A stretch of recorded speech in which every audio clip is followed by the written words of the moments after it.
Olá a todos os que acompanham o canal Sombra da Amante. Cheguei à casa depois de um turno da noite e a minha cunhada, que estava de resguardo pós-parto, exigiu que eu lhe lavasse um alguidar cheio de roupa interior. Quando recusei, a minha sogra deu-me 2 estalos que me deixaram a cara arder. O meu marido interveio logo. Podes ir-te embora e que o teu marido cuide de ti. A minha mulher não é tua criada. O meu nome é Inês e tenho 32 anos. Normalmente, as pessoas saem do trabalho ao final da tarde para jantar em família. Eu, pelo contrário, começo a trabalhar quando as luzes de Lisboa se acendem. Trabalho no serviço de apoio ao cliente de uma grande operadora de telecomunicações a fazer o turno da noite no call center. Não é um trabalho de esforço físico, mas em troca exige noites em claro, chamadas que se arrastam até de madrugada e uma sensação constante de privação de sono.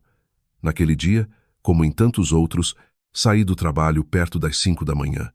O céu lá fora ainda estava escuro, as luzes da rua ainda não se tinham apagado. Sentei-me no último autocarro para a Almada, com a cabeça a andar à roda porque tinha passado a noite a beber café para combater o sono.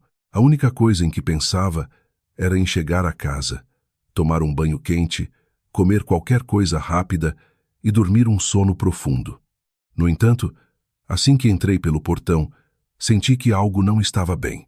A porta da sala estava escancarada e o interior estava num caos, como se um furacão ali tivesse passado. Fraldas amontoadas num balde de plástico encostado à parede, biberões espalhados pela mesa de centro, babetes, toalhitas e roupinhas de bebê atiradas para todo o lado. O ar da casa cheirava a uma mistura de leite em pó e roupa suja acumulada. Soltei um suspiro contido. Desde o dia em que a minha cunhada, a Mafalda, se mudou para aqui com o bebê para fazer o resguardo, a casa quase nunca mais teve paz. A Mafalda é casada com o meu cunhado, o Pedro. Antigamente, os dois eram o grande orgulho da família. Conduziam carros topo de gama, vestiam roupas de marca e gastavam dinheiro sem pensar 2 vezes. A minha sogra, a dona Fátima, gabava-se a toda a gente de como o filho mais velho era um empreendedor de sucesso que ganhava mais dinheiro que os outros. Em contrapartida, o meu marido, o João, que trabalha como técnico de reparações com um salário normal, era frequentemente alvo de comparações. Mas tudo desmoronou numa só noite. O Pedro foi detido por envolvimento numa grande rede de contrabando de tabaco e mercadorias ilegais que operava junto à fronteira com Espanha. Após meses de investigação, foi condenado a 3 anos de prisão. Na altura, a Mafalda estava grávida de 7 meses, pelo que aguardou em liberdade. Quando a criança nasceu, ela mudou-se de armas e bagagens para a casa dos meus sogros, com a desculpa de que precisava de apoio durante a recuperação pós-parto. A partir desse dia, a rotina da casa mudou por completo. A minha sogra tratava a Mafalda como uma autêntica relíquia. O meu sogro, o senhor Antônio, também nutria uma adoração cega pelo neto recém-nascido. Quanto a mim, que continuava a trabalhar diariamente, a contribuir com dinheiro para as despesas e a ajudar nas tarefas domésticas, acabei por me tornar a pessoa sobre a qual recaía todo o peso da casa. Assim que entrei na sala, vi a Mafalda. Estava recostada no sofá, a usar um pijama largo, com uma mão a fazer scroll no telemóvel e a outra a segurar um leque. Na mesa, havia uma chávena de chá e leite a meio. Aos pés dela, encontrava-se um grande alguidar de plástico a transbordar de roupa suja. Antes de eu conseguir dizer bom dia, ela levantou a cabeça. Já chegaste? Acenei com a cabeça. Sim. A Mafalda apontou imediatamente com o queixo para o alguidar no chão. Então leva essa roupa e lava-a por mim. Fiquei estática. Ela franziu a testa, como se eu tivesse achado o pedido descabido. A roupa desse alguidar. Lava a mão. Ouviste? Roupa de quem acabou de ter bebê não pode ir à máquina. Olhei na direção que ela apontava. Dentro do alguidar estava uma pilha caótica de roupa. Além das fraldinhas de pano e das roupinhas de bebê, havia imensa roupa interior de mulher. Cuecas, meias, calças de andar por casa, sendo que algumas peças estavam claramente de molho desde o dia anterior, exalando um cheiro que me fez franzir o sobrolho involuntariamente. Fiquei parada por alguns segundos. Após uma noite em claro, O meu cérebro mal funcionava. Não queria acreditar que, mal tinha pisado a casa, me estavam a exigir uma coisa daquelas. Tentei manter o tom de voz o mais suave possível. Mafalda, acabei de chegar do turno da noite e estou exausta. Se for a roupa normal, daqui a pouco ponho na máquina para te ajudar. Mas a roupa interior, de certo que consegues lavar a tua própria intimidade. Assim que ouviu isto, a expressão da Mafalda mudou drasticamente. Pousou o telemóvel na mesa com força. O que é que queres dizer com isso? Tentei manter a calma. Não quero dizer nada de especial, apenas que as roupas íntimas devem ser tratadas por quem as usa. A Mafalda soltou uma gargalhada irônica. És nora nesta casa e pões-te a fazer contas a cada cueca que lavas à tua cunhada? Olhei para ela e a irritação começou a subir-me à garganta. Se eu aceitasse lavar aquilo hoje, amanhã seria outra coisa, e depois de amanhã outra. Há certas coisas que, se não recusarmos logo desde o início, as pessoas assumem como nossa obrigação. Respondi pausadamente. És a minha cunhada, não a minha mãe. E não és propriamente uma pessoa incapaz de cuidar de si mesma. Assim que acabei de falar, o rosto da Mafalda escureceu. Levantou-se de um salto. Estás a chamar-me de parasita? Eu acabei de ter um filho. Não vês? Estou no resguardo. Não posso apanhar friagem nem tocar em água fria. Tu és jovem e saudável. Custava-te muito ajudar-me? Cerrei os lábios e não respondi logo. Se ela estivesse realmente tão fraca que nem pudesse tocar na água, eu teria compreendido. Mas a mulher à minha frente passava horas ao telemóvel nas redes sociais, fazia videochamadas com as amigas, mandava vir comida fora e encomendava cosméticos, sempre a cuscar a vida alheia. Apenas a sua própria roupa suja era incapaz de lavar. Olhei para o alguidar no chão e depois para o rosto arrogante da Mafalda. Pela primeira vez em meses de paciência, percebi algo muito claro. Aquela mulher nunca me tinha visto como família. Aos olhos dela, eu era apenas a criada para receber ordens. E eu sabia que, se baixasse a cabeça naquele momento, coisas muito piores se seguiriam. O episódio da roupa interior não surgiu do nada. Para quem visse de fora, a Mafalda estava apenas mais sensível por ter tido um bebê, e eu estava reativa devido ao cansaço. Mas, na verdade, aquele desprezo fora alimentado naquela casa durante anos. Tudo começou quando Pedro se transformou no grande orgulho dos meus sogros. Quando casei e fui viver com a família do João, habitávamos uma moradia antiga de 3 andares, numa ruela escondida de Almada. Não éramos pobres, mas também não havia luxos. O meu sogro, o senhor Antônio, estava reformado e passava os dias de volta do café com os amigos de longa data. A minha sogra, a dona Fátima, tinha um pequeno negócio na praça. Era de língua afiada e adorava ter sempre a última palavra para se sentir superior. Nessa altura, eu acreditava que bastava ser educada, trabalhadora e compreensiva para conquistar o carinho deles. Mas enganei-me. Naquela casa, o amor não ia para a pessoa com melhor caráter, mas sim para quem trazia mais dinheiro. E essa pessoa, aos olhos dos meus sogros, era o Pedro. O Pedro era 5 anos mais velho que o meu marido. Antes, andava sempre em esquemas de pequenos negócios, um dia aqui, outro ali, e ninguém sabia ao certo o que ele fazia. Mas, uns 2 anos após eu casar com o João, o Pedro começou a subir na vida de forma meteórica. Primeiro comprou um carro de alta cilindrada, depois mudou para o telemóvel mais caro do mercado, seguiam-se os jantares em marisqueiras e os sacos repletos de presentes para os pais. Sempre que o Pedro entrava em casa, o rosto da dona Fátima iluminava-se, e o senhor Antônio endireitava as costas, falando até com uma voz mais imponente. Uma vez, durante um almoço de domingo, o Pedro colocou um maço grosso de notas de 50 euros na mesa e disse com a maior naturalidade: "Mãe, fica com isto e compra uma máquina de lavar nova, essa já está muito ultrapassada." A dona Fátima sorriu de orelha a orelha, exclamando: "Este é o meu filho mais velho. Tem dinheiro, tem cabeça e sabe cuidar dos pais. Não é como outros que só sabem ir trabalhar de manhã e voltar à noite com um ordenado miserável." Ela não disse aquilo por acaso. Enquanto falava, lançou um olhar de soslaio ao João, enquanto eu fingia que não tinha ouvido, focando-me no prato. O João é técnico numa loja de eletrodomésticos. Não é rico, mas é trabalhador e honesto. Todos os meses entregava uma parte do salário para ajudar nas despesas da casa. Ele não sabia lisonjear, não sabia ostentar e muito menos usar o dinheiro para comprar o afeto de ninguém. Por causa disso, aos olhos dos pais, ficava sempre atrás do irmão. A dona Fátima chegou a dizer-me na cara: um filho sabe fazer dinheiro a sério, o outro só sabe esperar pelo fim do mês para receber o salário. Partilham o mesmo sangue, mas a sorte de cada um é muito diferente. Ouvir aquilo deu-me um nó na garganta. Olhei para o João. Ele continuava a comer em silêncio, mas a mão que segurava o garfo ficou imóvel durante muito tempo. Eu sabia que ele estava triste, mas não queria confrontar os pais. Eu, por meu lado, calei-me. Dizia a mim mesma que as pessoas mais velhas gostam de fazer comparações e que responder seria falta de respeito. Mas foi esse silêncio que permitiu que cruzassem todas as linhas.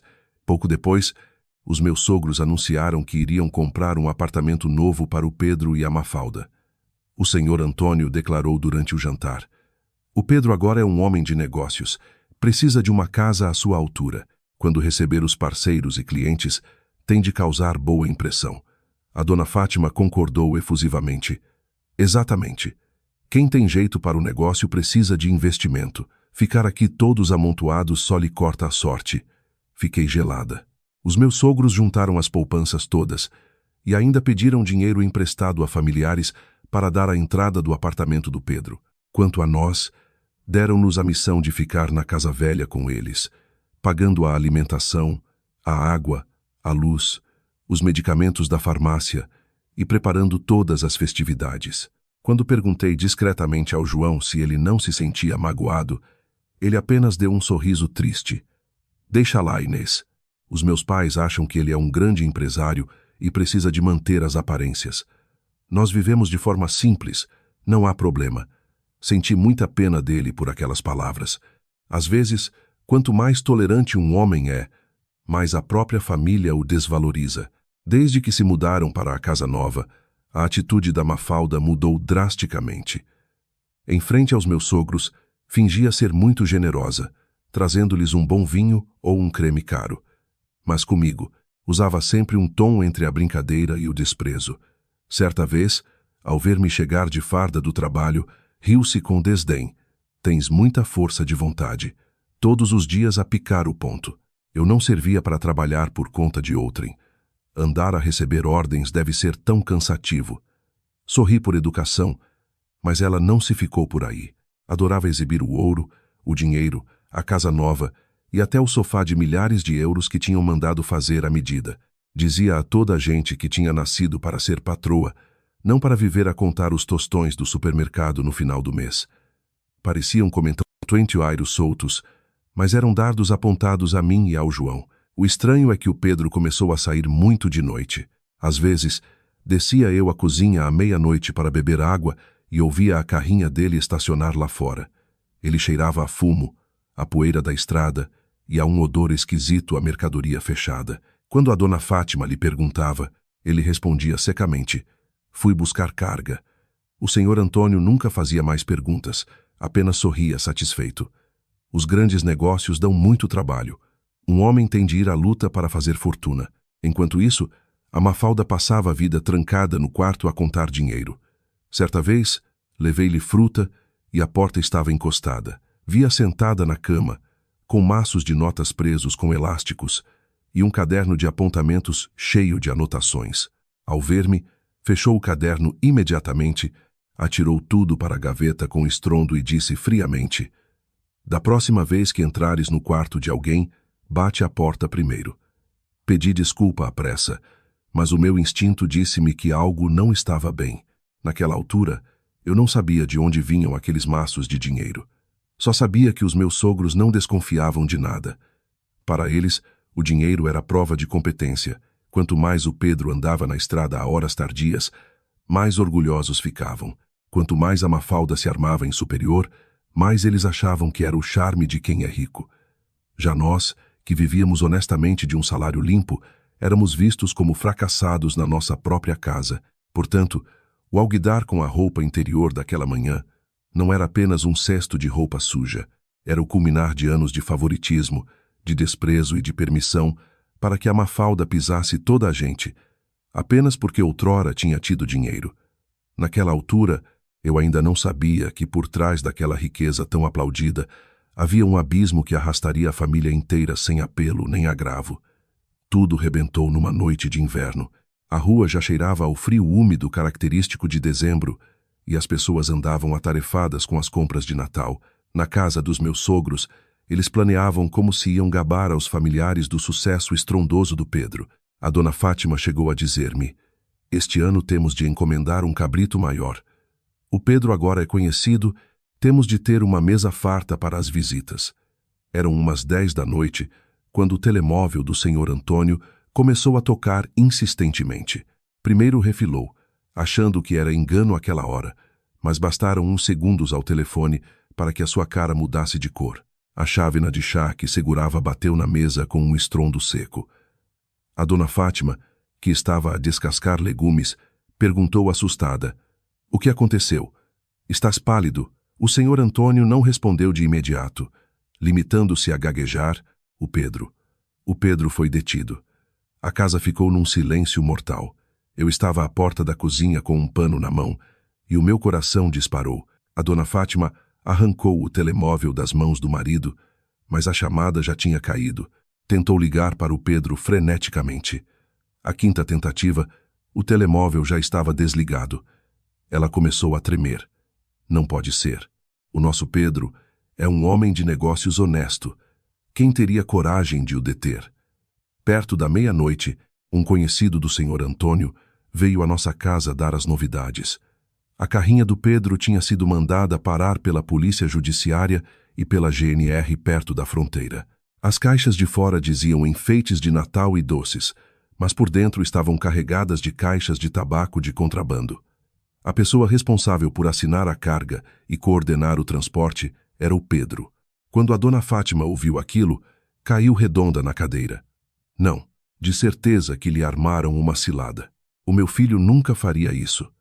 O senhor Antônio ficou petrificado, com os olhos injetados de sangue. O homem que antes enchia o peito para chamar ao filho grande empresário, agora estava mudo, como se lhe estivessem a apertar a garganta. Olhei para o João. Ele estava encostado à ombreira da porta, com o maxilar tenso, mas não disse uma palavra. No fundo, apesar de tudo, o Pedro era irmão dele e doía-lhe. A notícia espalhou-se pela vizinhança mais depressa do que imaginávamos. Na manhã seguinte, os vizinhos já cochichavam à porta. Uns passavam de propósito para espreitar, outros falavam baixinho, mas o suficiente para que ouvíssemos. Ficam ricos de um dia para o outro. Deviam era ver de onde vem o dinheiro. A dona Fátima ouviu, fechou o portão com estrondo e entrou em casa a insultar toda a gente. Bando de invejosos. O meu filho ainda não foi condenado, e já o estão a julgar, mas à medida que os dias passavam, deixou de ser um rumor. A investigação revelou que não era a primeira vez.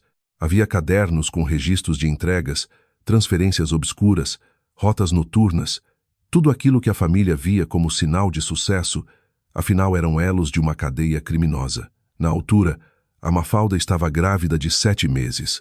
Chorava baba e ralo, jurando que não sabia de nada, que apenas ajudava o marido a anotar umas despesas da casa.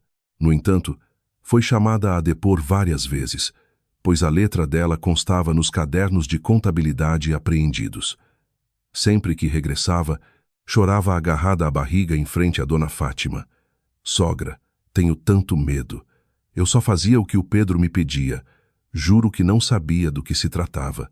A dona Fátima abraçava-a imediatamente, a chorar e a culpar o destino. Pobre da minha nora, com o marido na prisão e grávida, a ser torturada por aquela gente. A partir desse momento, a Mafalda passou a ser a grande mártir da família. Ninguém falava das vezes em que ela contava maços de dinheiro trancada no quarto, das vezes em que se armou em superior a dar-me lições de moral com o tom de uma milionária. Meses mais tarde, o Pedro apanhou 3 anos de cadeia. Quando a sentença foi lida, a dona Fátima quase desmaiou. O senhor Antônio envelheceu 10 anos num instante, mas ainda tentava manter as aparências perante os parentes. repetindo que o filho tinha cometido um erro de juventude. O apartamento luxuoso, outrora cheio de jantares e ostentação, ficou vazio. As dívidas começaram a surgir. Um exigia dinheiro por fornecimentos, outro por empréstimos. Homens de aspecto duvidoso apareciam à porta e ficavam a vigiar antes de irem embora. Assim que a Mafalda teve o bebê, a dona Fátima usou o pretexto do resguardo para trazer a nora e o neto para a nossa casa. Avisou-nos num tom que não admitia recusas. A tua cunhada acabou de dar à luz e o marido não está. Como cunhados, tem a obrigação de ajudar. A casa agora tem mais gente, mas temos de fazer sacrifícios pela família. Desde a chegada da Mafalda, a casa, que já era pequena, ficou asfixiante. A sala virou um estendal de roupas de bebê. A cozinha cheirava constantemente a canja de galinha e as sopas para o leite. De noite, ouvia-se o choro da criança. De dia, a dona Fátima dava ordens a toda a gente. Curiosamente, a pessoa que recebia mais ordens era eu. Ao início, tentei ser compreensiva por causa do bebê. Fazia a canja, lavava fraldas, arrumava a sala, sem cobrar nada. Mas a Mafalda nunca encarou isso como ajuda. Via-o como uma obrigação minha. Certa vez, sentada na cama a teclar no telemóvel, gritou para o corredor: Inês, vai fazer-me um leite quente. E depois: Inês, traz-me uma toalha. Inês, lava-me estas mudas de roupa. Inês, olha pelo menino para eu dormir um bocado. Chegava estourada do trabalho e mal pousava a mala já estava a ouvir o meu nome ser chamado como se eu fosse a criada de serviço. O que mais me irritava era que, mesmo na ruína, a Mafalda não perdia a arrogância. Dizia frequentemente a dona Fátima: quando havia dinheiro, eu também ajudei a arranjar a casa dos sogros, por isso acho que ninguém se devia incomodar por eu estar aqui alojada uns meses.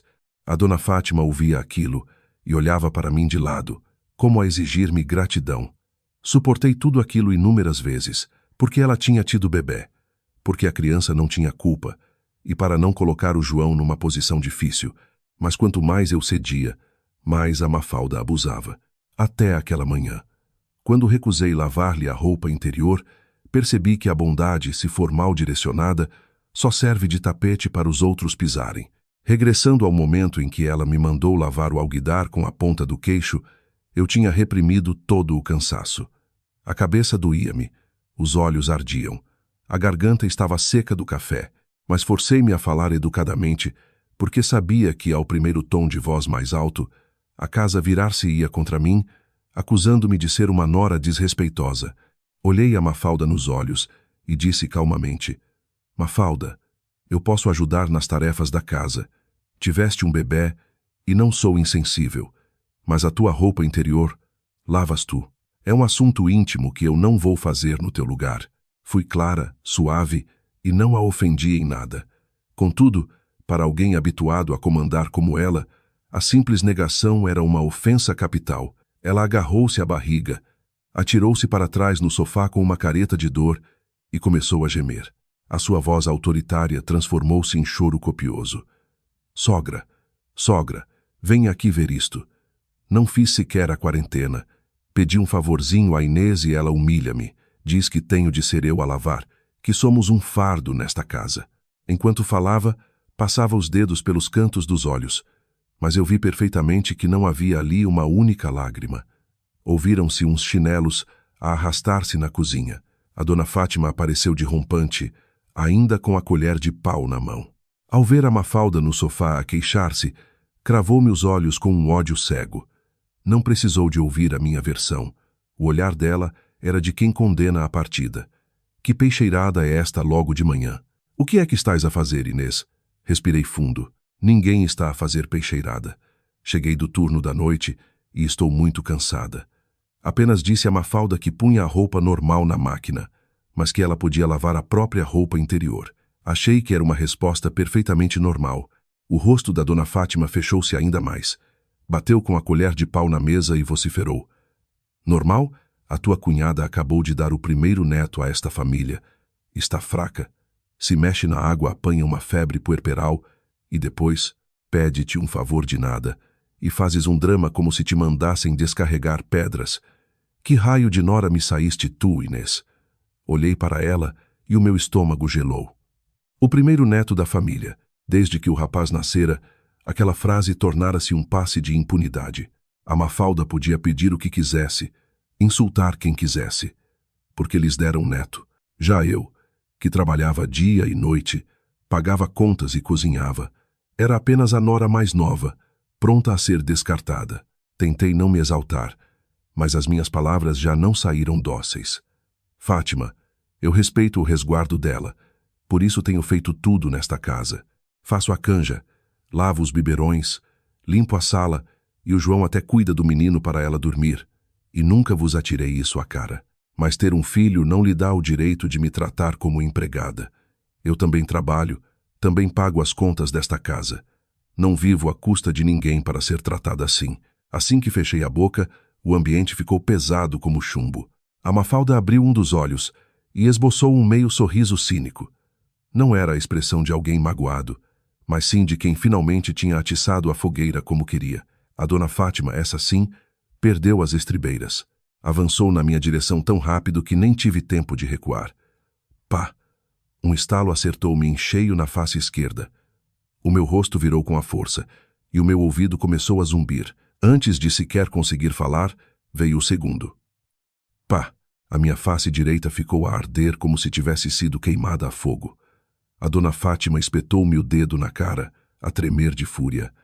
Cabra mal educada, dás resposta à tua sogra, pensas que por ganhares uns tostões já podes mandar na minha casa, fica sabendo que enquanto viveres sob este teto, respeitas as regras desta família.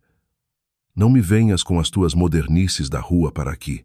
Fiquei estática no meio da sala, as bochechas queimavam-me e a garganta apertou. Não era apenas a dor física. A dor passaria em dias, mas ser agredida à frente de outra pessoa, ser tratada como lixo, sem dignidade, causou-me uma angústia terrível. Olhei para a dona Fátima e depois para a Mafalda.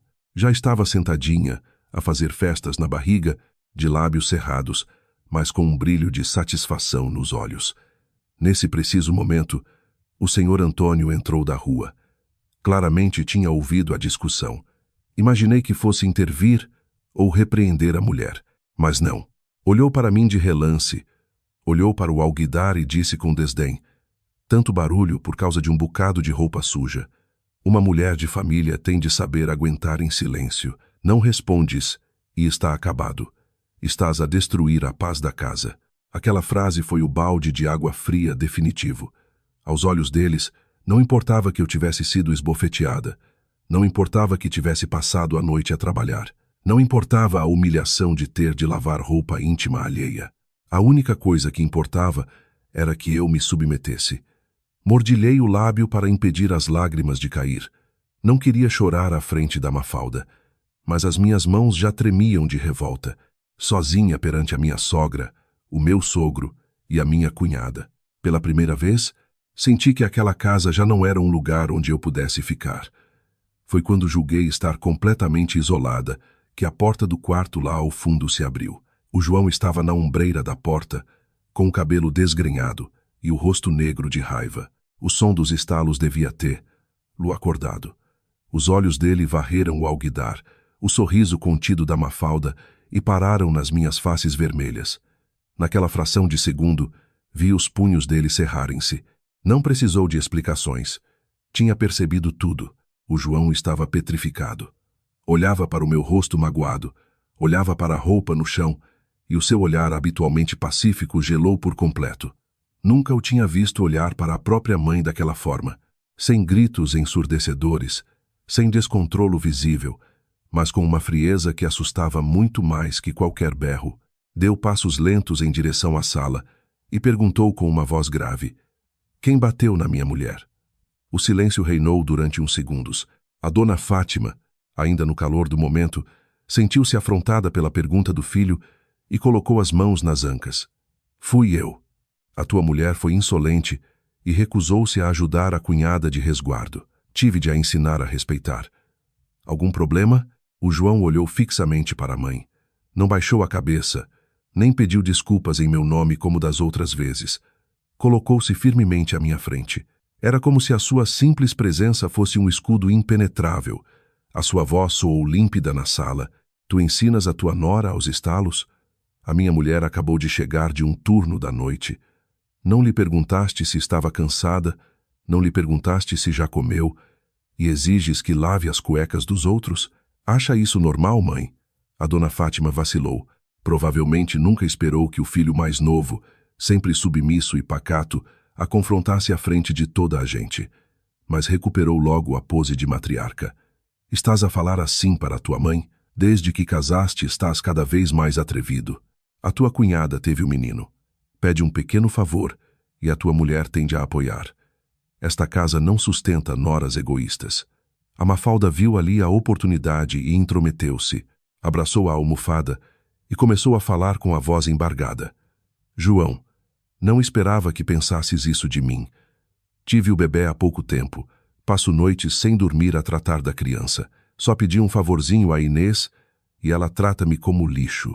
Eu sei que perdi o meu estatuto, sei que o meu marido não está cá e que por isso já não me respeitam. A vitimização da Mafalda era manipuladora. Quem não conhecesse a história acharia mesmo que eu era a grande vilã. Mas o João já não era o homem que se calava. Virou-se para ela, cortante. Deixa de teatros, Mafalda. Se estivesses realmente mal, nós não teríamos problema em ajudar. Mas pedir ajuda é muito diferente de dar ordens. Lavar a tua roupa interior não é, nem nunca será, o trabalho da minha mulher. A Mafalda ficou branca. Não estava à espera que o João fosse tão direto. Perante a família, ele era o miúdo quieto que não queria problemas. Por causa disso, achavam que poderiam pisá-lo eternamente para manter a paz. Mas há limites. O João podia engolir as próprias frustrações, mas não ia tolerar que a mulher fosse esbofeteada perante os seus olhos. A dona Fátima começou aos gritos. Defendes tanto essa mulher? Já não tens respeito pela tua mãe? A tua cunhada deu um neto do nosso sangue a esta casa. Não tens pena da criança nem da Mafalda, e ainda ficas do lado dessa sonsa desobediente. Criei-te para me espetares uma faca nas costas? O João inspirou fundo. Atrás dele, vi os seus ombros contraírem-se.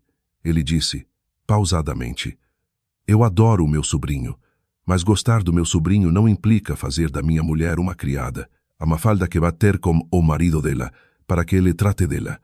Ah, espera, o marido não pode porque está num estabelecimento prisional. E a culpa disso não é da minha mulher. A sala mergulhou num silêncio asfixiante. A palavra prisão cortou a direito sobre as mentiras que aquela família tinha criado para manter as aparências. A dona Fátima estacou, de boca aberta, sem conseguir emitir som. O senhor Antônio trincou os dentes, com a veia da testa a pulsar. A Mafalda abraçou-se com mais força, lívida, como se tivesse sido despida no meio da praça pública. Desde que o Pedro tinha sido preso, ninguém ousava usar aquela palavra. A dona Fátima dizia aos vizinhos que o filho estava ausente a tratar de negócios na Europa. O senhor Antônio proibira qualquer falatório em casa, como se a negação fizesse a realidade desaparecer. Mas hoje o João disse a verdade. A Mafalda tremelicou. João, como tens coragem de dizer isso? O Pedro é teu irmão. O João olhou, a olhos nos olhos. É exatamente por ser meu irmão que me custa tanto, mas o que ele fez é a verdade. Quanto a ti, se amas assim tanto o teu filho, devias ter um pingo de dignidade, em vez de usares o resguardo como desculpa para montares em cima dos outros. A dona Fátima, a espumar de raiva, apontou para nós os dois. Perfeito. Estão muito corajosos. Casados há meia dúzia de anos e acham que podem vir dar lições de moral a esta família. Diz-me lá, se os teus pais não te tivessem deixado viver nesta casa, iam parar debaixo da ponte, não era? O João deu um sorriso amargo. Mãe, eu pago as contas desta casa. A água, a luz, os medicamentos do pai e as compras do mês. Faltou-vos alguma coisa? Vocês compraram um apartamento para o Pedro e eu fiquei cá a tomar conta de vocês. Nunca me queixei. Mas se ficar aqui, significa que a minha mulher leva estalos e é forçada a lavar cuecas dos outros. Então podem ficar com a casa, que eu não preciso dela. Ouvir aquilo estrangulou-me a garganta. Eu sabia a tristeza que ele carregava por ter sido preterido a vida inteira. Mas era a primeira vez que atirava isso à cara dos pais. A Mafalda tentou uma última cartada. Puxou a manta sobre si para parecer fragilizada. Está bem. Se me odeiam tanto, eu vou-me embora. Pego no menino e saio daqui para não vos ferir mais a vista. Disse aquilo, mas não fez qualquer menção de se levantar. Lançou um olhar a Dona Fátima, à espera que a defendesse, e resultou. Tu estás a recuperar do parto. Não vais a lado nenhum. Esta casa é tua. Ninguém tem o direito de te pôr na rua. Mas o João, desta vez, não se ficou. Apontou o dedo na direção do alguidar, com uma voz tão fria que me fez arrepiar. Ninguém a vai expulsar por causa do resguardo, mas se continuar a tratar a minha mulher como empregada e a usar lágrimas falsas para virar as culpas, podes fazer as malas e ir para a tua casa. Podes ir-te embora e que o teu marido cuide de ti. A minha mulher não é tua criada. Foi como se um raio tivesse caído no meio da sala. A Mafalda calou-se. A Dona Fátima abriu a boca para o insultar, mas faltaram-lhe as palavras. O senhor Antônio bateu com a mão na mesa, mas o João não recuou 1 milímetro. Encostada às costas do meu marido, as lágrimas finalmente caíram-me. Não por fraqueza, nem por pena de mim, mas porque, pela primeira vez, desde que ali vivia, alguém escolheu, inequivocamente, o meu lado. Depois das palavras do João, a sala ficou tão silenciosa que se ouvia o tic-tac do relógio na parede. A Dona Fátima fervia de raiva, mas não conseguiu reagir logo. Talvez porque as verdades que lhe tinham sido atiradas lhe tivessem tocado na ferida. A Mafalda ficou roxa e branca em segundos, e o senhor Antônio mirava o João com raiva e impotência, incrédulo com a ousadia do filho submisso. Sem dizer mais nada, a Dona Fátima entrou pelo quarto adentro a bater com a porta. O senhor Antônio foi para o quintal fumar um cigarro, ignorando a placa de proibido fumar que ele próprio me obrigara a pendurar na parede. A Mafalda fingiu soluçar um pouco e fugiu para o quarto. O ar da casa ficou pesado como depois de uma tempestade. O João puxou-me para o nosso quarto, rodou a chave da porta e olhou para mim. As minhas faces ainda ardiam, mas no meu íntimo sentia uma mistura estranha de tristeza e gratidão. O João foi buscar uma toalha fria e encostou-a à minha cara. Tinha movimentos desajeitados, mas cuidadosos. Ainda dói muito, Inês? Perguntou em voz baixa. Bastou aquela pergunta para me fazer chorar de novo. Abanei a cabeça, incapaz de dizer uma palavra. Ele sentou-se a meu lado e disse com um tom grave: a partir de hoje não tens de aguentar mais. Ajuda na casa no que for razoável, mas se tentarem tratar-te como lixo, eu não vou permitir. A fúria nos olhos dele ainda era visível. A paciência de anos tinha arrebentado. Nesse dia, ninguém me chamou para comer. A Dona Fátima cozinhou uma canja bem cheirosa de propósito para a Mafalda, mas deixou a comida de panela arrefecer em cima do fogão. Também não quis descer. O João foi à rua comprar-me uma sopa quente e uma pomada para a nódoa negra. Quando ele regressou, disse-me apenas: come. Não podemos passar fome por causa de quem não nos respeita. Peguei no recipiente da sopa com um nó na garganta. Numa casa cheia da família do meu marido, apenas ele me tratava como tal. À noite, o ambiente ficou ainda mais tenso. Ocasionalmente ouvia-se o bebê a chorar, a Dona Fátima a embalar, Lu e a Mafalda a queixar-se de cansaço. O João deitou-se a meu lado, mas não conseguia adormecer. Eu sabia que ele estava dividido. Não é fácil para um homem enfrentar os pais para defender a mulher. Toquei-lhe no braço e disse baixinho: não quero que fiques numa situação difícil. Ele virou a cara. Quem te bateu é que devia estar numa situação difícil, não tu. À meio da noite, acordei com sede.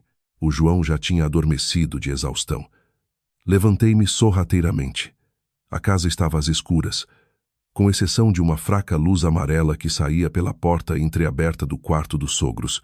Ia direita à cozinha. Mas quando passei, ouvi a Dona Fátima a murmurar: Antônio, tu tens de falar com ele. Não podemos deixar o João esticar mais a corda. Se ele se chateia a sério e decide alugar casa lá fora com a mulher, está tudo arruinado. Parei abruptamente. O senhor Antônio respondeu, em voz muito baixa: eu sei, mas agora ele está de cabeça quente. Se falarmos sem jeito, a coisa piora. A Dona Fátima chiou baixinho. Piora o que piorar, Temos de manter a Mafalda nesta casa a todo custo. Se ela agarra no miúdo e vai para a casa dos pais, podemos dar aquele dinheiro como perdido. Fiquei petrificada no corredor. Pensei ter ouvido mal. Que dinheiro, desde que o Pedro fora detido, que a família só se queixava de dívidas, de penhoras. A dona Fátima cansava-se de dizer a toda a gente que o Pedro estava falido e que a Mafalda estava desamparada. Dentro do quarto, a dona Fátima continuou a sussurrar, cada vez mais tensa. O dinheiro do Pedro não pode, de maneira alguma, ir para a família dela. Tu não reparaste que ela tem passado os dias colada ao telemóvel a mandar mensagens? Tenho a certeza que anda a preparar-se para dar a sola. O senhor Antônio suspirou. Deixa estar. A mulher acabou de parir. Por agora, vamos mimá-la e manter lá debaixo de olho. O mais importante é que o João e a Inês não desconfiem de nada. O meu coração começou a bater descompassadamente. Recuei um passo e as minhas costas bateram ao de leve na parede fria do corredor. O mais importante é que o João e a Inês não desconfiem de nada. Isto significava que havia um enorme segredo escondido naquela casa, algo de que o João e eu tínhamos sido mantidos deliberadamente na ignorância. E o segredo devia ser grandioso para que os meus sogros se humilhassem a aturar a Mafalda e tivessem pavor de que o João nos levasse para uma casa arrendada. Não me atrevi a ficar a ouvir mais tempo com medo de fazer barulho. Voltei para o quarto sem a água, tranquei a porta e encostei-me a ela, com as mãos geladas. O João dormia, com o cansaço vincado no rosto. Olhar para o meu marido encheu-me de inquietação. Todos diziam que o Pedro tinha fracassado, que a Mafalda era uma vítima inocente com o marido preso. Mas aquela conversa destapava um buraco negro. Havia uma soma avultada de dinheiro em jogo. Dinheiro que os meus sogros queriam segurar a todo o custo e que a Mafalda devia estar a esconder. Nós os dois fomos postos à margem como tontos inocentes. Deitei-me, mas não fechei os olhos. As bochechas ainda doíam, mas um mal-estar maior preenchia minha mente. O episódio do alguidar e das chapadas não era um caso isolado. Era a ponta do iceberg. Sob a cortina de lágrimas e proteção à recém-mãe, escondia-se um segredo sujo que poderia destruir aquela casa para sempre. A partir dessa noite, comecei a ver a dinâmica da casa de outra perspectiva. Antes, achava que a Mafalda era só uma dondoca habituada aos luxos, que se recusava a cair na real. Agora sabia que por detrás daquela fachada havia algo mais. Não disse logo nada ao João. Ele tinha acabado de bater de frente com os pais e devia estar a remoer a mágoa. Queria confirmar primeiro as minhas suspeitas. Nos dias seguintes, mantive a minha rotina de trabalho. Mas sempre que estava em casa, observava a Mafalda silenciosamente. Ela continuava a vitimizar-se o dia todo, que a vida era dura, o marido na cadeia e que nem dinheiro tinha para comprar um bom leite artificial para o menino. Curiosamente, as coisas que ela usava contradiziam a conversa. Os cremes de rosto que deixava na casa de banho eram de marcas que só via as minhas colegas mais endinheiradas do call center usarem, custando uma fortuna. As fraldas do bebê eram importadas, o triplo do preço normal. No início, achei que podiam ser os pais dela a ajudar. Mas um dia de manhã, ao trazer a roupa do estendal, vi que no pulso da Mafalda brilhava uma pulseira de ouro nova. Parei por segundos. Ela puxou rapidamente a manga do casaco para esconder a joia e atirou-me um olhar cortante. O que estás a olhar? Nunca viste ouro? Mantive a compostura e respondi. Só reparei que era bonita. Ela sorriu desdenhosamente. Há coisas que só as pessoas com sorte conseguem manter. Não é qualquer um que as compra só a trabalhar o mês inteiro. Senti o sangue a gelar, mas não respondi. Aprendera que, com a Mafalda, o silêncio era a melhor arma. Ela estava a ostentar. Reclamava de pobreza, mas tinha cremes de luxo, ouro novo e fraldas caras. A dona Fátima fingia que não via. O senhor Antônio igual. Toda a gente fingia que aquilo era normal, ignorando os meus olhos e os do João. Dias depois, o telemóvel antigo da Mafalda foi substituído pelo último modelo do mercado. Via no sofá a instalar as aplicações enquanto a dona Fátima olhava para o neto a sorrir. O ecrã é rápido, filha. A Mafalda respondeu sem piscar os olhos. É, Fátima. O velho estava tão lento que me irritava. Na cozinha, ri-me para mim mesma. No dia anterior estava a chorar por causa do leite em pó. E no seguinte tem o telemóvel mais caro da loja. E ninguém piscou o olho. Comecei a reparar nas encomendas que chegavam à casa. Quase diariamente os estafetas tocavam a campainha. Traziam caixas de leite premium, aquecedores de biberões, roupas de bebê com as etiquetas a marcar preços exorbitantes. A Mafalda assinava tudo à pressa e escondia-se no quarto. Quando lhe perguntava algo, dizia secamente: "São as minhas amigas que mandaram presentes", mas o olhar nervoso e rápido que ela lançava desmentia a naturalidade da frase.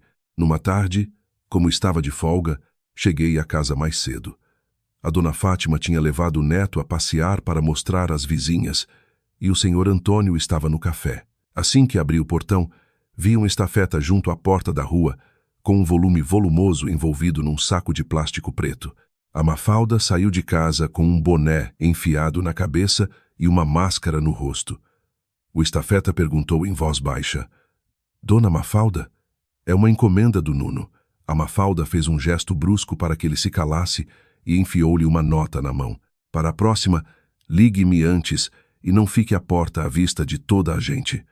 O homem acenou e arrancou na mota. Encostada ao portão entreaberto, vi tudo. A Mafalda virou-se com a encomenda preta e viu-me. O seu rosto ficou lívido. "Desde quando é que estás aí?" Fingi naturalidade. "Acabei de chegar." "Foste comprar o que vem tão embrulhado?" A Mafalda apertou o embrulho contra o peito. Coisas de criança, tralhas. Dito isto, fugiu para o quarto e trancou-se. O clique da fechadura foi perceptível. No quintal, o meu coração começou a acelerar. Coisas de criança embrulhadas em sacos pretos opacos, e mandar um estafeta ter cuidado e pagar para que se despache? Nessa mesma noite, após o jantar, fingi que andava a arrumar a mesa da sala por mais tempo. A Mafalda pensou que eu já tinha ido para cima e ficou a falar ao telemóvel no quarto. A casa estava num silêncio absoluto, pelo que ouvi partes da conversa através da porta. "Sim, já recebi. Não me ligues a estas horas, tem calma." "Sim, o resto da mercadoria ainda ninguém descobriu." Parei de esfregar o pano na mesa. O resto da mercadoria. Senti arrepios. O Pedro foi detido por contrabando de tabaco. A família sempre garantiu que tudo tinha sido apreendido pela polícia judiciária. O que raio era o resto da mercadoria? Era dinheiro vivo? Mais contrabando que não foi apanhado? Dei um passo ligeiro em direção à porta do quarto dela, mas nesse preciso instante, a porta abriu-se de rompante. A Mafalda estava lá, de telemóvel na mão e com um olhar fuzilante. "O que estás a fazer aqui à escuta?" Levantei o pano com calma. Estava a limpar os móveis. Pensei ter ouvido o menino a chorar e vim verificar. Ela fitou-me durante 3 segundos. Depois desligou a chamada na cara da outra pessoa. "Não te rales. A partir de agora não andes a rondar o meu quarto." Virei as costas, mas soube logo ali que tinha descoberto o ninho de vespas. A Mafalda não era só uma cunhada paranoica e mimada. Ela estava envolvida. Ela sabia de coisas do Pedro que ainda ninguém tinha descoberto e que as autoridades não sabiam. Uma semana depois de ter ouvido a conversa de que se a Mafalda fugisse o dinheiro estava perdido, a empresa mandou o João numa viagem de negócios de 2 dias até ao Porto. Normalmente, quando fazia estas deslocações, ele apenas me dizia para trancar bem a porta e alimentar-me bem. Mas desta vez, ele ficou a olhar-me longamente antes de sair. "Não estou seguro em deixar-te nesta casa agora." Tentei sorrir para o acalmar. "Não te preocupes, vai focado para o trabalho. Se acontecer algo, ligo-te logo." O João continuava com o sobrolho franzido. Talvez o próprio instinto dele o estivesse a avisar que o ambiente estava a ficar insustentável. Aconselhou-me a evitar os pais e a Mafalda. E antes de puxar o trolley, disse-me algo que me aqueceu a alma. "Não te esqueças de uma coisa. Digam o que disserem. Tu não fizeste nada de errado." Acenei. "Vê." Lo sair pelo portão fora, deu-me um aperto no peito. Uma solidão sufocante. Bastou 1 hora de ausência do João para que as máscaras voltassem a cair. A dona Fátima deixou as reservas de lado. Ao passar pelo corredor onde eu estava a dobrar roupa, disse em voz alta: "Há pessoas que têm uma vida boa e não sabem agradecer." comem e dormem à custa dos sogros e ainda passam a vida de trombas. Não lhe dei troco. Percebi a provocação. Ela só queria que eu lhe respondesse torto, para poder ligar ao João a queixar-se. A Mafalda ficou ainda pior. Ao almoço, pousou os biberões do bebê no balcão da cozinha. Inês, lava-me isto, dói-me o pulso. Olhei para o pulso dela, que na noite anterior estivera a teclar furiosamente no telemóvel novo, e disse: lavas tu os biberões do teu filho. Eu vou despachar-me para ir trabalhar. A Mafalda escarneceu. Só porque o teu marido te defendeu ontem, já julgas que és a rainha de Inglaterra? Não ripostei. Estavam a tentar esgotar-me a paciência para me forçar a sair dali. Se eu saísse daquela casa, o segredo deles ficava blindado a 4 paredes. Mas à tarde as pressões agravaram-se. A dona Fátima espalhou uns folhetos imobiliários em cima da mesa. Esta casa tem demasiada gente. Vocês são jovens, têm trabalho, deviam alugar o vosso próprio espaço. O menino e a vossa cunhada precisam de sossego e privacidade. Fiquei petrificada. Ao longo de anos, eu e o João pagávamos grande parte das contas deles. E agora, de repente, eu era o lixo a ser descartado. A Fátima está a dizer que nos quer fora daqui?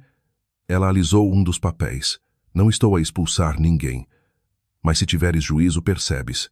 Uma mulher ajuizada sabe que há momentos em que é melhor dar o lugar à família principal. Ri-me para dentro. Os estalos tinham falhado. As pressões também. Agora partiam para o despejo direto, mas as coisas mudaram de rumo naquela mesma noite. Eram cerca das 8 e eu ia sair para o meu turno. Ouvi o som de um carro a travar junto à porta. Não era um vizinho e não era o estafeta do costume. Bateram de forma autoritária. O senhor Antônio foi abrir. Eu estava no topo das escadas. O que vi gelou a casa inteira. 2 agentes da Polícia Judiciária, PJ, acompanhados por um polícia da esquadra local, entraram na sala. A dona Fátima petrificou com o bebê nos braços. A Mafalda saiu do quarto e, assim que os viu, ficou mais pálida que a cal da parede. O agente da PJ perguntou calmamente: Dona Mafalda? Ela encolheu-se a tentar parecer calma. Sim, sou eu. O que se passa, senhor agente? Ele abriu um bloco de notas. Ultimamente, tem tido contato com um indivíduo de nome Nuno? Recebeu alguma encomenda em nome dele? Depois de o seu marido ter ido cumprir pena no estabelecimento prisional, houve mais alguém a remeter-lhe quantias monetárias ou embrulhos suspeitos?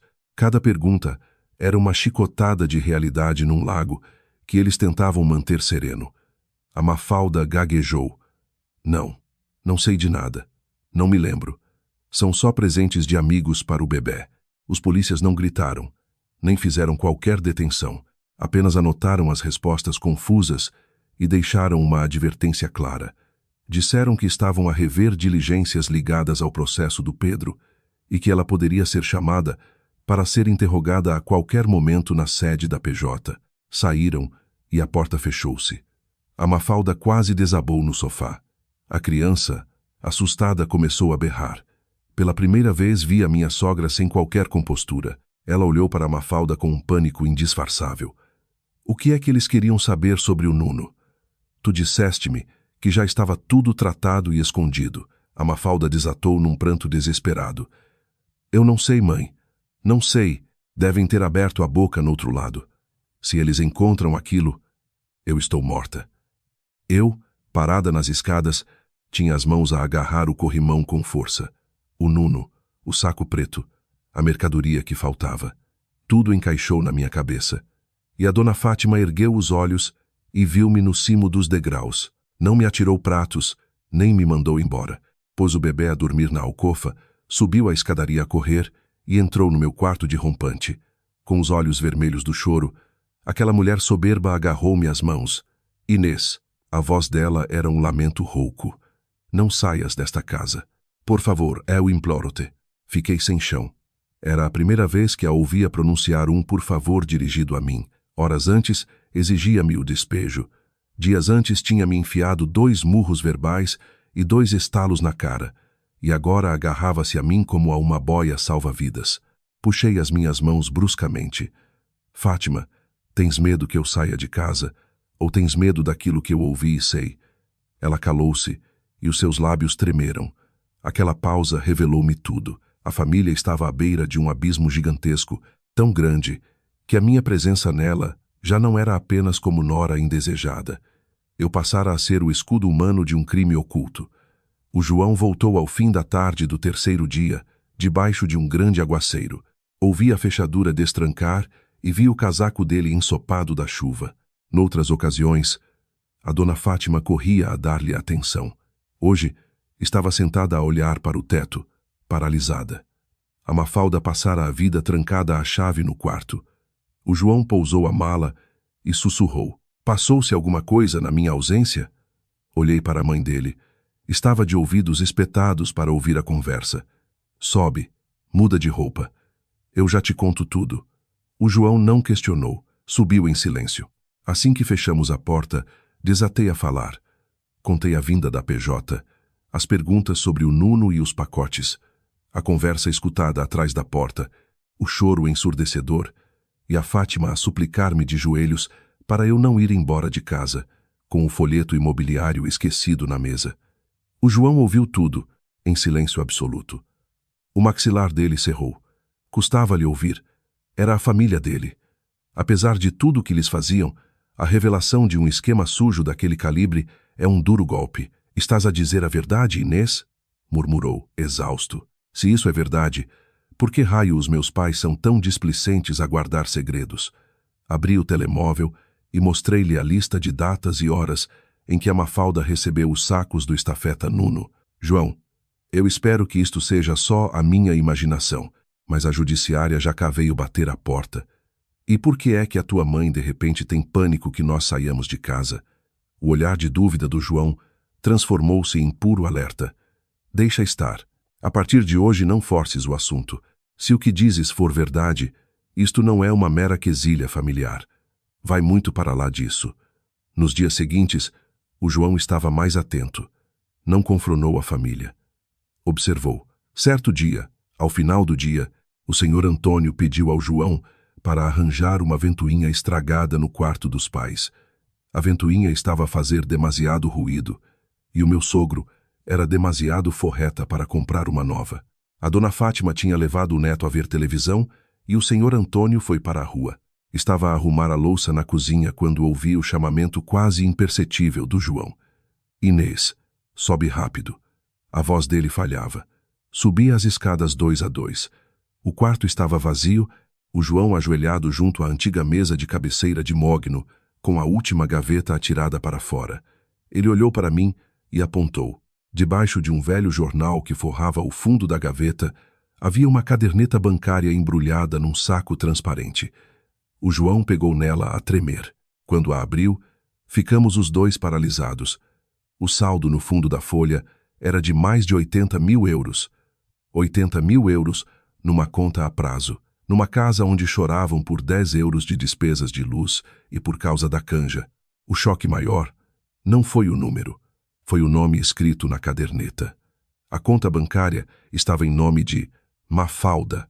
O João ficou branco. Abriu na página da data de abertura de conta. Tinha sido aberta escassos dias depois da detenção do Pedro. O João mirou a caderneta. As veias dos braços pareciam rebentar de fúria e frustração. Afinal, tinhas razão. Não fui capaz de exalar uma palavra. Milhares de vezes os meus sogros fingiam pedir empréstimos para as contas da farmácia, que a Mafalda nem leite podia dar ao bebê, que a vida era madrasta, que tinham dívidas enormes e o banco os sufocava. E, contudo, ali estavam 80 mil euros.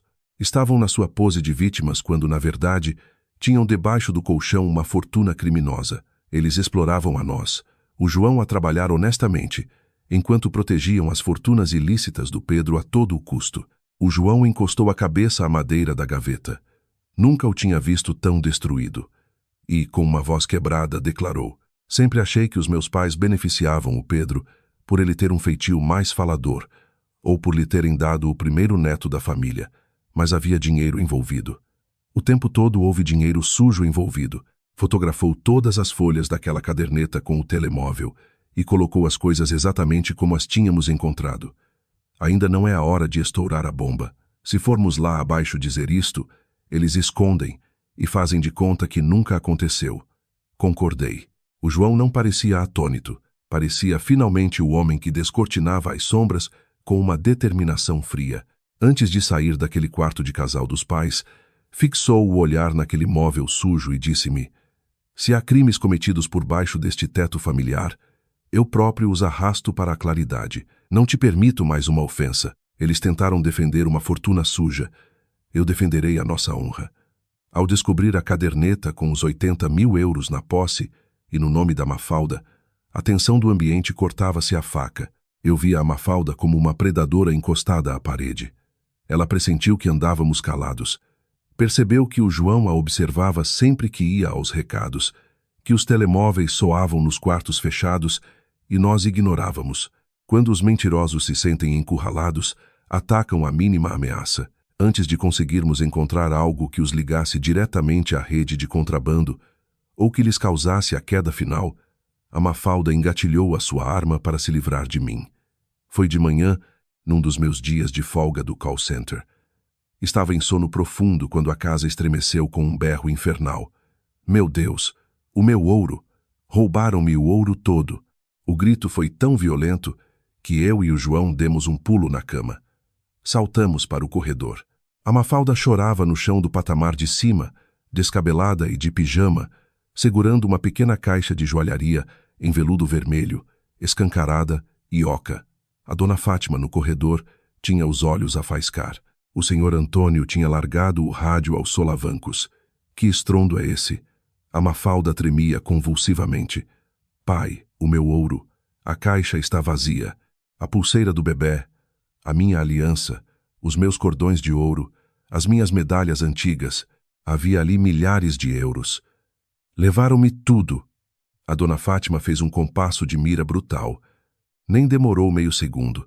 Focou-me com um sorriso vitorioso cravado no rosto raivoso. Desde que esta desgraçada pisou a nossa família, nunca nos desapareceu nada. Mas desde a grande birra de há 2 semanas. Aquelas palavras atingiram o objetivo final. Eu não tive tempo de abrir a boca antes de ela dar 2 passos e apontar-me o dedo no nariz. Diz-me a verdade, Inês. Foste tu, não foste? O João agarrou o braço da mãe com força para a afastar de mim. Mãe, que estupidez é essa? Onde estão as provas que atiram essas mentiras sobre a minha mulher? Ela cuspiu a resposta. Provas? Quem é que camora? Eu e o pai velhos, a Mafalda no resguardo do bebê, e tu fora de casa na oficina, horas a fio. Nunca entrou aqui nenhum assaltante. As peças criaram pernas e foram dar a volta pelo bairro. A Mafalda berrou entre ais. Inês, eu juro que se tu passas privações, tu vinhas ter comigo. Não roubavas a fortuna e as memórias sentimentais da minha vida. Tudo o que resta do meu marido. Tudo o que me deixaram. As lágrimas banhavam o teatro da cunhada. Agarrava-se à caixa, simulava vertigens. Fosse uma situação que nós desconhecêssemos as suas artimanhas, o teatro venceria o coração de qualquer agente da autoridade. Mas o senhor Antônio decidiu julgar logo em praça pública. Se não tiveres telhados de vidro, permites uma revista imediata ao vosso quarto. Se tiveres inocência em ti, abres as portas. O João recusou veementemente. O nosso quarto não será vasculhado por devaneios teus, pai. Onde está o vosso respeito por nós? O sogro ignorou a palavra do João. A casa é minha. Esquadrinho os milímetros da minha propriedade que eu quiser. Ou vão cobrir o roubo. Cerrei os punhos. Vi os risos dissimulados no pânico da Mafalda. Agarrava-se à barriga pós-parto, com ar fraco, mas os olhos bailavam nas suas pupilas para verificar a minha derrocada no cenário orquestrado. Afaguei os braços do João para o soltar e avancei. Revistem à vontade. O João desesperou. Mas eu já conhecia a jogada. Ninguém inventa mentiras desta escala, a não ser que as tenha preparado no detalhe para que resultassem. Se lhes barrasse a porta, a calúnia faria o meu julgamento eterno em praça pública. Entramos no nosso pequeno quarto. Um espaço com cama à minha mesa, um roupeiro liso e uns armários. A dona Fátima ignorou todos e abriu portas de roupeiros sem delicadeza. Revistou cestos e caixas de arrumação de inverno. O meu João intervinha, mas eu bloqueei.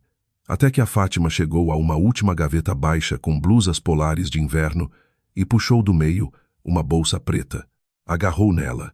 Despejou o interior do invólucro pesado e, pimba! A caixa de veludo, igualzinha àquela de onde se lamentava, bateu no chão com estrondo. O ouro faiscou ao som da queda, anéis, alianças, pulseirinhas douradas. À prova, a Mafalda uivou para os ares. Foi ela, vez Fátima, eu não estou louca. Odiava-me porque eu tinha ouro. Detestava que o meu filho recebesse ofertas ricas de batizado.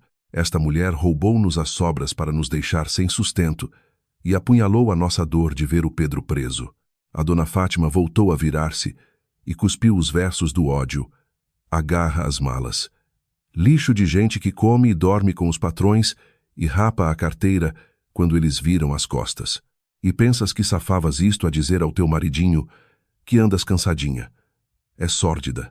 Eu fitei tudo num grande silêncio.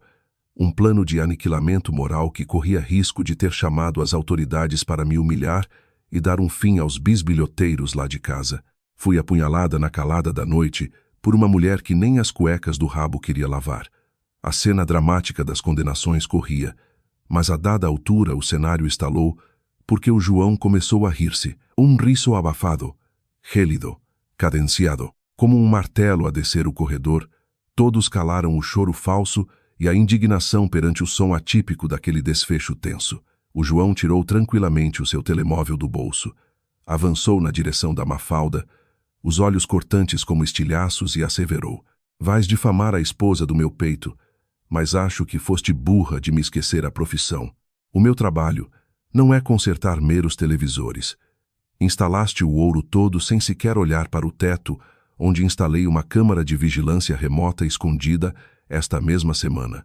A palidez desceu do alto da face de Mafalda até os artelhos dos pés, num espasmo.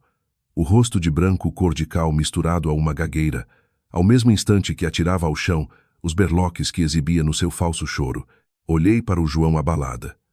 Eu ignorava a lente invisível na nossa alcova. Depois dos 80.000 euros descobertos, o João armadilhou a nossa única defesa daquele abismo da corrupção moral que habitava entre quatro paredes da casa familiar.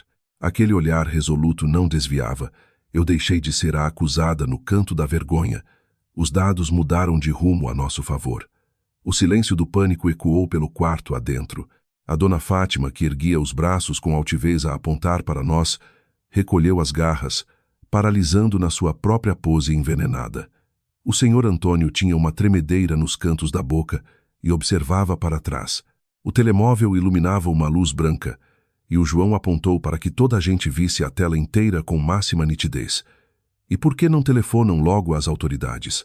O roubo de alto valor de ouro justifica a GNR. Ou não? Antes da chamada, observem atentamente este vídeo do ecrã de televisão Família. No ecrã brilhante apareceu a divisão num ângulo superior e claro por infravermelhos.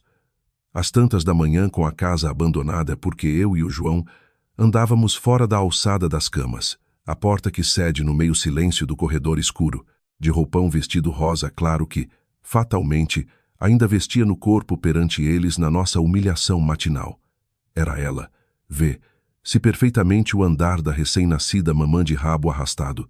Verificava as ombreiras para a vizinhança exterior e enfiou a caixa na mala preta sem remorsos pelas malhas de lã, acima a esconder com toda a precaução a manobra, para que ninguém adivinhasse.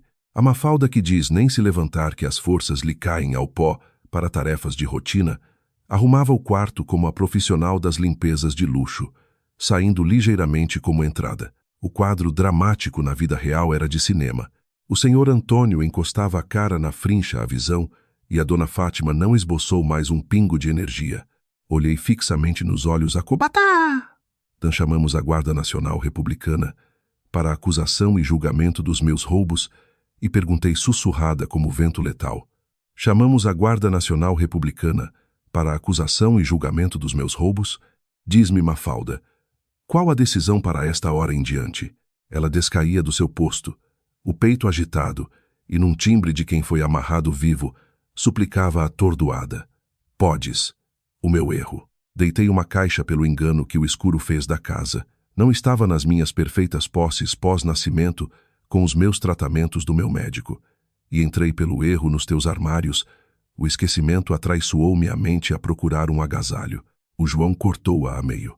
A mentira que exalas faz-te apodrecer.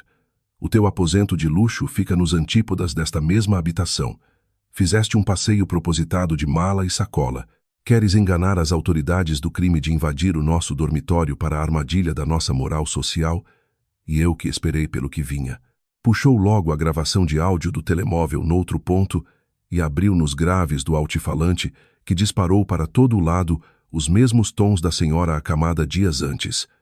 Já despachei a Inês.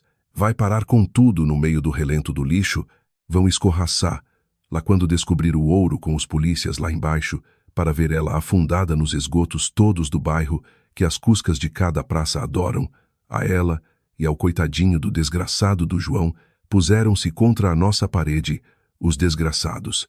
Tudo parou de rodar nas águas lodosas. O silêncio absorveu como vácuo no nosso reduto dos quatro. A voz e o ego sádico revelado estilhaçou o pedestal do coitadinho perante a sua Fátima e Antônio cegos no engano dela.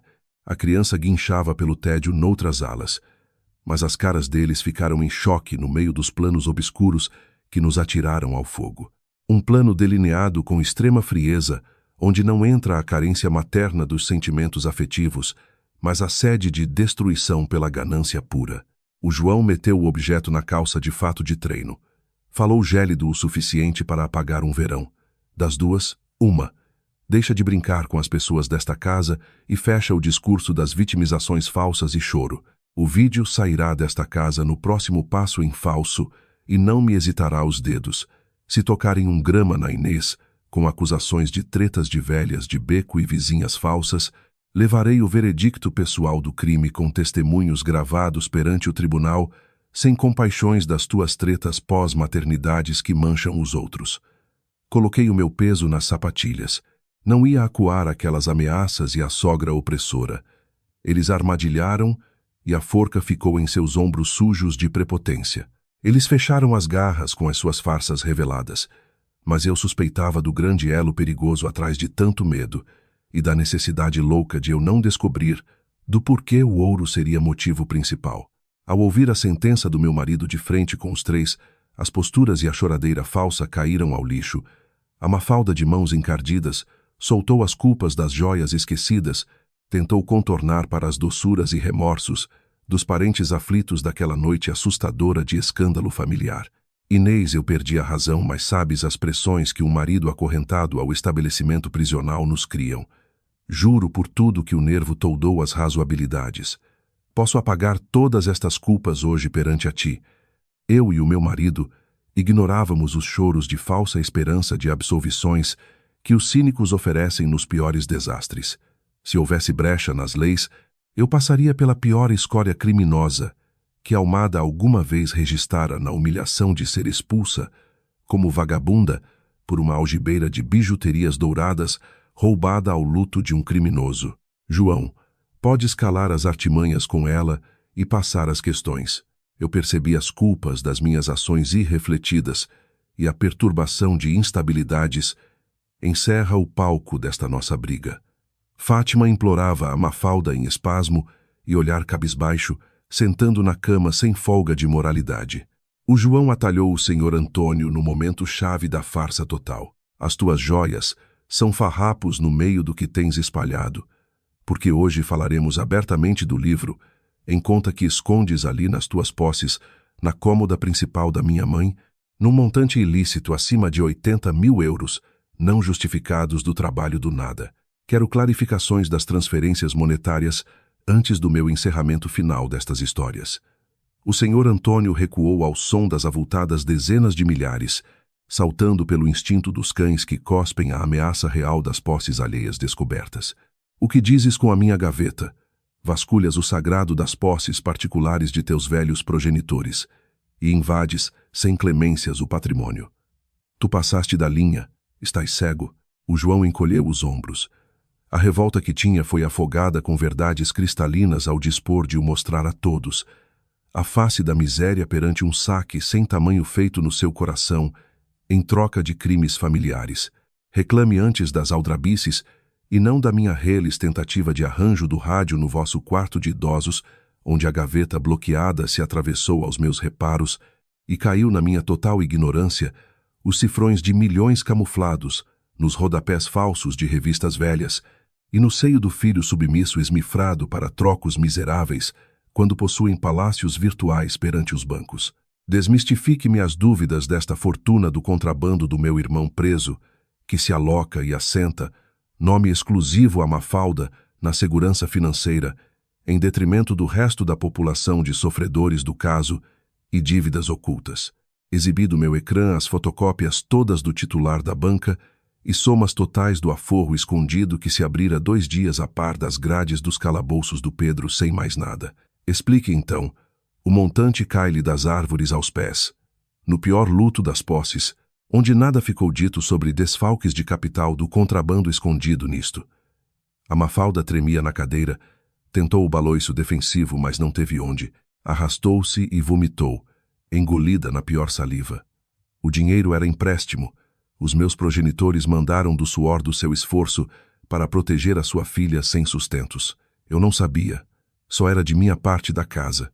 Sorri nos seus embaraços da ignorância calculada a toda a volta da minha sanidade da audição na noite furtiva, e murmurei-lhe firme perante a cara de asco e repulsas. Sogra Fátima, explica à tua nora, se é a sua família que mandara fortunas para contas ocultas, qual o pânico absurdo confessado na madrugada anterior em manter presas as noras aos 4 cantos do quarto onde proferiste. Se a miúda se larga daqui o dinheiro, desaparece de mãos nas suas posses. Eu exijo transparências. Por que esta fraude das fadas boazinhas sem nome? Na cegueira e ansiedade o coração trai. A dona Fátima, que viu os seus pesadelos virem a público dos segredos expostos, não evitou, e disparou perante a confusão. Esse dinheiro de aforro foi das labutas do meu Pedro e das suas remessas ilegais que ele angariou longe da justiça, para ti, que eras a coitada a salvo e, por grávida, imune das garras policiais, ao fisco das fortunas ilícitas na data, um soco no próprio estômago. O segredo estava cravado. A Fátima, no seu descuido de terror, deitou abaixo a Mafalda. O João ficou mudo nas portas, e os silêncios que não se encobriam matavam todos os panos de vítima sem regresso. O João estalou na dor profunda e olhou sem fé as imagens. Acabaste, Fátima, a dizer a podridão nua e crua na minha cara de palhaço, a dizer dos contrabando tabagistas e ilícitas quantias, na defesa e escrutínios cegos do Pedro, para não perderei fatias dos troféus ilegais nas contas bancárias, que vos dão ar de príncipes à nossa exploração moral e monetária diária. E o senhor Antônio fechava acordo sem dizer pio a PJ, com desfalques camuflados, para no caso disto correr com vítimas falsas nos tribunais. A dona Fátima atalhou a tremer e a deitar culpas cegas na cara atarefada aos choros, sem destino. Sou a tua mãe. Protegi o herdeiro que nos deixou a cria para proteger a fúria sem nada. Deixar a descoberto as somas ilegais era condenação dupla. As poupanças dele não iam às bocas sujas dos impostos dos outros que ficaram. E pus na inocente. O sorriso gelou o ar do meu marido de ponta a ponta nas raízes. Então tu defendes com mãos de sangue as mentiras em tribunal das máfias, mas a rapariga da nora em tua casa, que chora suor de trabalhos forçados, dás 2 estrondos na cara à frente de gozos falsos de recém-nascidos do teu império sujo, e atiras no crime e acusações, porque achas que a pobreza não é humana para respeitar a tua ganância por cima do lixo. Não esperava essa condenação cruel que escolheste, Fátima. O pânico abriu de rompante no senhor Antônio, atirando o punho às pernas tremidas que se espalhava nos discursos da falência iminente do império dos descalabros da sua prisão domiciliária, exigindo caladas nos mortos-vivos de seus calados crimes, sem retorno e silenciamento dos nossos protestos e descobertas sob juras severas e despedimentos dos seus muros do inferno, em caso do desacato ao chefe patriarca, que fingia moral nos nossos deveres financeiros que nunca parou de espremer. O João de coração partido só exclamava sobre como a verdade não ficava refém de quem escorraça a casa, a justiça vem dos ventos invisíveis do exterior, quando a própria carne corrompeu todas as saídas no escuro das 4 paredes dos hipócritas. Quando os ânimos rebentaram os elos, a senhora viúva virtual aos gemidos da Mafalda disparou as acusações sobre os infortúnios a ela depositados, onde os velhos os aliciaram na salvaguarda dos aforros criminosos, como cobardes nas sombras, enquanto gozavam a impunidade, como se santos se tratassem aos olhos dos infortúnios, onde os desgraçados de todos os males atiravam a bomba entre as gerações nas desculpas de quem acobertou e fugiu dos deveres judiciais perante os perigos reais. O cenário degradava as laços falsos criados aos interesses corruptos em cima de 80.000 ilusões na mesa, que destruiu vidas familiares num abrir-piscar. A Mafalda expôs ao ódio extremo que Fátima e Antônio eram cobardes na calada das tricas mentirosas sobre a justiça, onde encostaram a mulher do filho na conta choruda das apreensões do tabaco, a chantagear as vidas pela coação e mentiras, e com promessas vazias ao silêncio. Fátima uivou que salvava o seu clã perante tubarões cruéis das cadeias a salvar a nora. A quesilha escalou nas verdades atrozes, em que o silêncio cedeu ao choro, porque afinal a fortuna a retalhar pela podridão ditava a ganância mútua perante quem pagou a conta das algemas.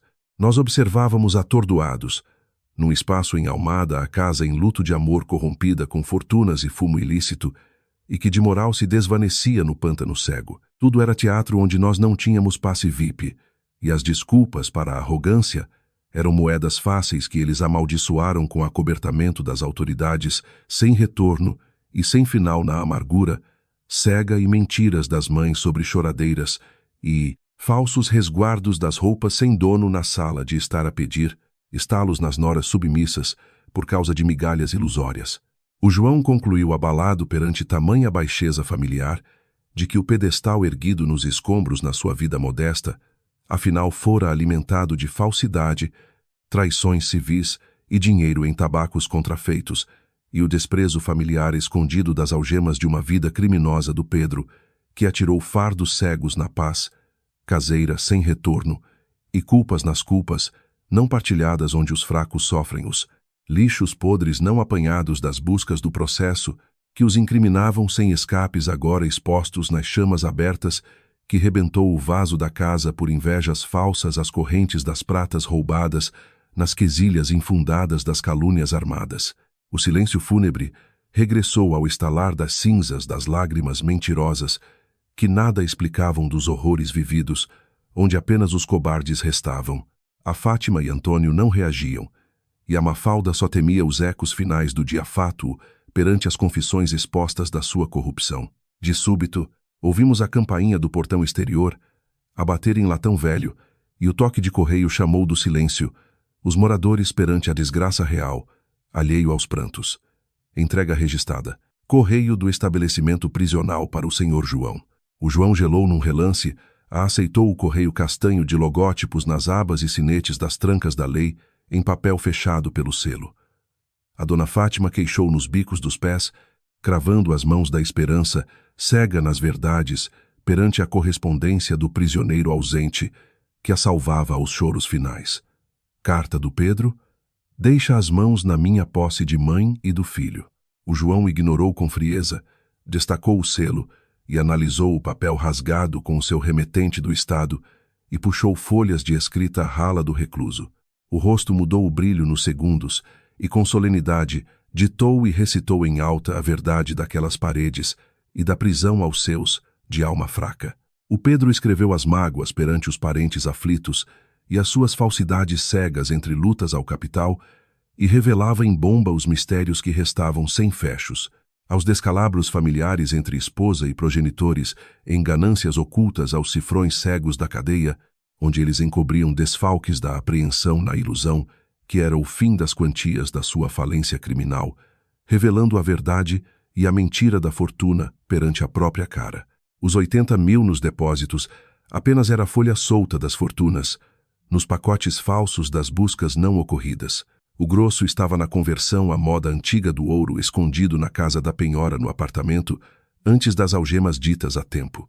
Confiou nos progenitores para protegerem as suas quantias aos netos, recém-filhos com amor, mas o dinheiro e as fortunas chamam demônios entre lobos de paredes, sem amor de avós, perante traições na calada com a própria Fátima, a verificar o cofre escuso na antiga casa da sua mulher e filho, para garantir as parcelas cegas.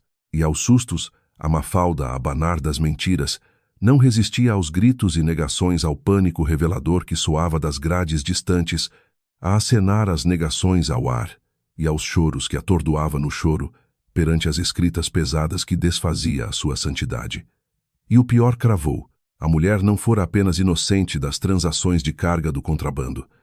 A Mafalda tinha no seu pulso a gestão ilícita paralela como contadora de caixa, anotadora de horários furtivos dos caminhões de transbordo, e coordenava a venda a centenas da caixa através do seu aparelho das redes, blindado aos nomes alfabéticos, noutros contactos na lista obscura de clientes que a polícia judiciária nunca soube provar nas épocas cegas pelas grávidas frágeis e que no processo passara isenta perante os choros trágicos enganadores aos advogados de pena. Ela não era só dondoca vítima, era braço direito a todo o peso penal. A máscara dos estalos aos rostos foi estraçalhada pelo prisioneiro das masmorras. Fátima, em soluços brancos, ruiu a ver a nora dos céus no lado obscuro dos perigos de cadeia real. E João, ao encerrar, lia as súplicas para acabar a mentira de vidas manchadas, à frente dos justos perante inocentes da nossa própria casa humilde e trabalhadora livre de chagas morais nas acusações fúteis. Encerrou as vozes com as lágrimas secas do Pedro na penitência tardia das grades de pedra, sem esperanças aos corruptos lares, com a Mafalda morta na vergonha, sem fugas ou falsas lamentações em que a cova da hipocrisia não salvava do pranto, aos velhos destruídos, e em desgraça social, a bater fundo. As fraldas e biberões ficaram sós na ruína. O João puxou a coragem à luz do dia sem culpas, recolheu papéis e a prova viva para findar a impunidade imposta nos abusos morais e perseguições sujas dos coitadinhos da casa, aos ventos dos factos na sede das autoridades, a que nós assistimos por um fio e do qual nos excluíram, em prol de riquezas cegas e crimes alheios, sem peso, nas mentiras expostas à crueldade cínica da vizinhança e calúnias atiradas nas honras, alheias aos trabalhadores limpos de consciência, ao som da seronadurus, miséria dos prantos cobardes não assumidos no terror de se sentirem espremidos. Fátima correu nos abalos, chorosa ao rés-chão, e ajoelhou nas angústias ao filho puro que pisara, a suplicar aos berros do peito no rasgo das mentiras e da dor pelo filho no luto criminal, aos medos e pavores de perderem o resto que mantinha nas escuras. João dos meus céus, escuta de mãe chorosa nos suplícios ao sangue familiar, nos desfechos cegos das masmorras cruéis dos lutos finais de quem erra. Perdão aos nossos horrores cegos, não estrangules as cordas com polícia e os juízes implacáveis no luto já penoso das grades de teu irmão e filhos dele ao abismo total sem futuro. Salva-nos. O João mirou aos pés, num tom pacífico do mais nobre, pesar aos destruidores amados, e cortou o laço na tristeza gélida e firmeza do fim das chantagens emocionais, podres de alma, impura perante falsas emoções egoístas, onde o sangue serviu os interesses imundos da vida alheia na corrupção civil. Eu não arruíno existências de inocentes mãe nas justiças do mundo cruel com as vinganças, mas o apodrecimento da nossa alma cravou os pecados de casa dentro em nós, nos escombros que criaste com enganos do orgulho podre e do teu coração, amargurado que matou a paz para todos, na mentira gananciosa de cobardes da lei, no egoísmo, absoluto e perdição moral aos mais justos nesta terra por míseras folhas monetárias da ganância, suja sem valores humanos, e que vos tirou ao nosso amor e aos outros a vida de alma tranquila no amor fraterno, nas pequenas coisas ao pão das mesas dos nossos. A Mafalda saltou nos desespero como ratazana, aos porões do fundo, aos afogamentos de fugas apressadas nas roupas do saco, para pular portas traseiras perante a justiça, sem misericórdias na lei iminente que soava nas vias da fuga com os prantos finais. Mas do alpendre batia o som pesado de chaves e de motores do governo nas esquadras, onde eu, por meu fio, tinha invocado o SOS prévio no meu pânico mudo da sala, nas horas amargas aos representantes policias, ao cerco das viaturas das leis de luzes no alerta da ruína anunciada perante os vizinhos atentos aos escândalos trágicos, em choque do silêncio, no bairro modesto abalado em perplexidade, perante o rei destituído, e rainhas postas aos vexames, na lei justa dos humildes limpos nas suas honras, perante a farsa dos podres, envergonhados nos olhares mudos sem volta. Observei nos tristes cantos que o gozo era dor oca, e de paz pesada de um peito libertado nos limiares, sem veneno nos lares a respirar vida calma na justiça cruel das quedas aos altares quebrados.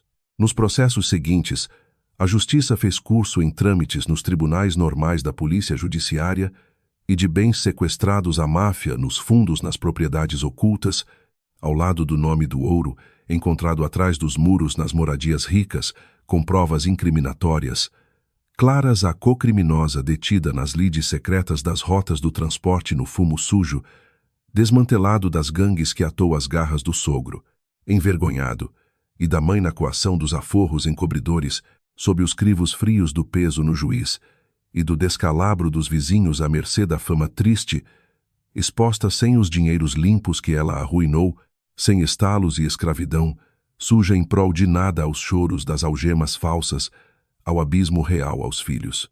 Antes da recolha dos haveres no adeus à casa, arruinada na despedida da alma livre, sem culpa aos meus amados e desamparados nas sombras, e arrependimentos velhos dos brancos, e de culpas tristes, onde Fátima com olhar de amargura de dores, fundas, suplicou o perdão tardio, no lamento do ego cego destruído, num gemido vazio aos meus lábios, nas feridas de rosto saradas a tempo das mágoas.